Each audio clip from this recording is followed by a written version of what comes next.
तो मैंने तो पूरी सर्दियों का इंतजाम कर लिया है अपनी। तो जैसे-जैसे सर्दियाँ बढ़ती जा रही हैं, सर्दी-जुकाम बच्चों को लगता है, तो उसके लिए मैंने तो यहाँ पर इलाज ढूँढ लिया है। मैंने बनाए हैं यहाँ पर लड्डू, बहुत ही टेस्टी लड्डू हैं और इसमें बहुत सारी चीज़ों का मैंने यूज़ किया है।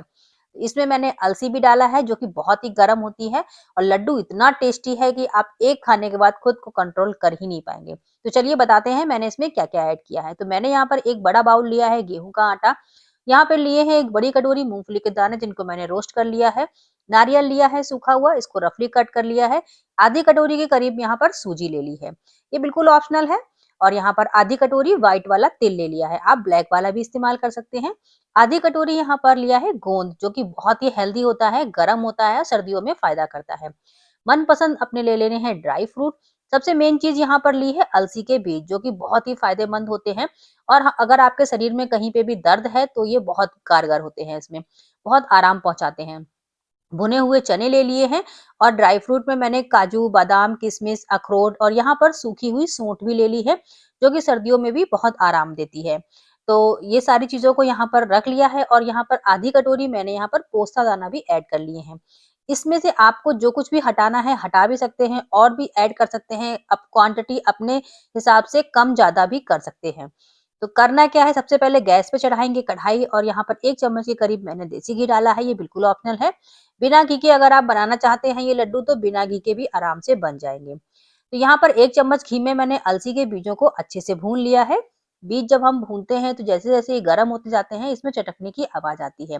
तो अच्छे से बीजों को भून लेना है। उसके बाद मैंने यहाँ पर नारियल का जो पीस कट करके रखे थे उसको भी भून लेना है जिससे कि इसका मॉइस्चर खत्म हो जाए और इसका टेस्ट भी अच्छा आ जाए।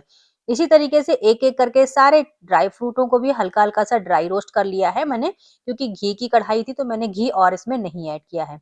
अगर आप चाहें तो देसी घी डाल के और इसको अच्छे से घी में भून भी सकते हैं। तो यहाँ पर ये भी रोस्ट हो गए हैं, सारी चीज़ों को एक बड़े से बर्तन में निकालते जाइएगा। तो यहाँ पर मैंने चने के जो दाने हैं मतलब भुने हुए चने हैं और बिना छिलके वाले हैं, अगर आपके पास छिलके वाले हैं तो आप उसका छिलका हटा दीजिएगा। नहीं डालना चाहते हैं तो स्किप भी कर सकते हैं। व्हाइट वाले तिल को भी अच्छे से भून लेना है, तो तिल आप यहाँ पर और भी ज़्यादा ऐड कर सकते हैं, मेरे पास खत्म हो गए थे, तो मैंने यहाँ पर थोड़े से ही ऐड किए हैं। सोंठ और यहाँ पर जो छुआरे को भी मैंने यहाँ पर अच्छे से भून लिया है।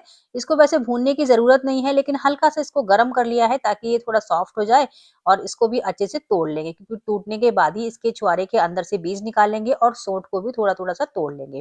फिर से कढ़ाई में देसी घी डाला है 2 से 3 चम्मच और अब इसमें डाल देंगे आधी कटोरी सूजी और 1 बाउल भर के यहाँ पर आटा। आटा करीब यहाँ पर 250 ग्राम है।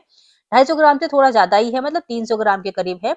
तो आटा यहाँ पर अपने हिसाब से आप कम-ज़्यादा कर सकते हैं। तो आटे को हमें बहुत ही अच्छी तरीके से भूनना है, सबसे ज़्यादा टाइम इसी में लगता है इस लड्डू बनाने में। बाकी सारी चीज़ें तो फटाफट से भुन जाती हैं, सबसे ज़्यादा समय आटा भूनने में ही लगता है क्योंकि अगर आटा कच्चा रह जाएगा तो फिर लड्डू का टेस्ट खराब हो जाएगा। तो आटे का कलर चेंज होने तक हमें इसको भून लेना है।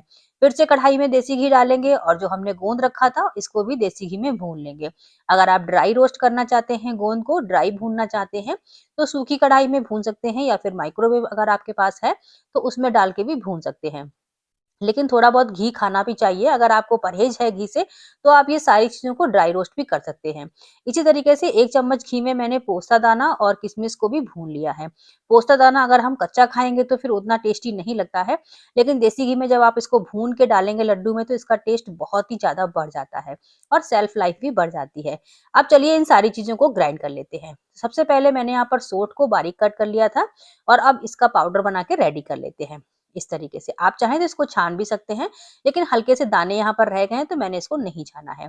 इसी तरीके से नारियल को भी पीस लेंगे, तो यहाँ पर आप नारियल का बुरादा भी इस्तेमाल कर सकते हैं। एक-एक करके सारी चीज़ों को मैंने दरदरा सा पीस के तैयार कर लिया है। इनको ज़्यादा बारीक नहीं करना है, नहीं तो ये खाने में अच्छे नहीं लगेंगे, हल्का सा दरदरा करना है। इससे क्या होगा ना, अगर आपके घर में बड़े बुजुर्ग हैं तो वो भी लड्डू आराम से खा सकते हैं। अब यहाँ पर मैंने आधा केजी गुड़ ली है और गुड़ में मैंने आधा कप के करीब यहाँ पर पानी डाल दिया है। और अब इसमें कुछ भी नहीं ऐड करना है, बस इसको मेल्ट करना है और 2 मिनट इसको पकाना है। ज़्यादा नहीं हमें इसको पकाना है। यहाँ पर सारी चीज़ों को एक बड़े से बर्तन में एक साथ मिक्स कर लेते हैं। ड्राई फ्रूट का पाउडर भी मिक्स कर लेते हैं और जो आटा भून के रखा था वो भी इसमें एक में मिक्स कर लेते हैं।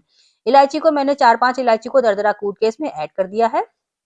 इससे इसकी खुशबू बहुत ही अच्छी आएगी और लड्डुओं में टेस्ट भी बहुत अच्छा आएगा। अब क्या करना है, चाशनी भी हमारी बनके तैयार हो गई है, बस इसको हमें मेल्ट मेल्ट करना था, ज़्यादा इसको नहीं पकाना था। तो जैसे चाशनी हमारी मेल्ट हुई, हमारी चाशनी बनके तैयार हो गई है और लड्डुओं को अच्छे से मिक्स करना है, मतलब इसका जो पाउडर है उसको अच्छे से मिक्स करना है आटा और ड्राई फ्रूट में और थोड़ा-थोड़ा चाशनी डाल के इसको मिक्स करते जाना। अभी ये बहुत ही ज़्यादा गरम है तो आप स्पैचुला से मिक्स कीजिएगा। धीरे-धीरे अगर आप इसको सेट कर पाएँ हाथों से, तो हाथों से चाशनी में जो भी हमने ये मसाला बनाया है लड्डू का, इसको अच्छे से मिक्स कर देना है और यहाँ पर धीरे से आपको लड्डू बाँध लेने हैं। अगर आपको लड्डू बाँधने में कोई समस्या आती है तो आप 1-2 चम्मच दूध का भी इस्तेमाल कर सकते हैं। वैसे लड्डू बहुत ही आसानी से बन जाते हैं, कोई भी दिक्कत नहीं आती है, लेकिन बाई चांस अगर आप यहाँ पर गुड़ का इस्तेमाल कम कर रहे हैं तो लड्डू बाँधने में दिक्कत आ सकती है। तो मैं फ्रेंड्स यहाँ पर गोंद डालना भूल गई थी, गोंद मैं लास्ट में डालती हूँ ताकि ये मिक्स ना हो और इसको पीसना बिल्कुल भी नहीं है। तो इस तरीके से मैंने यहाँ पर सर्दियों के लिए लड्डू बना के तैयार कर लिए हैं। अलसी के लड्डू आप इनको बोल सकते हैं, बहुत ही स्वादिष्ट हैं। एक खाइएगा, खाते ही चले जाइएगा। बहुत ही स्वादिष्ट है और बहुत ही हेल्दी हैं। तो बनाइए, खाइए, सर्दी में एन्जॉय कीजिएगा और अगर रेसिपी पसंद आई हो तो लाइक ज़रूर कीजिएगा।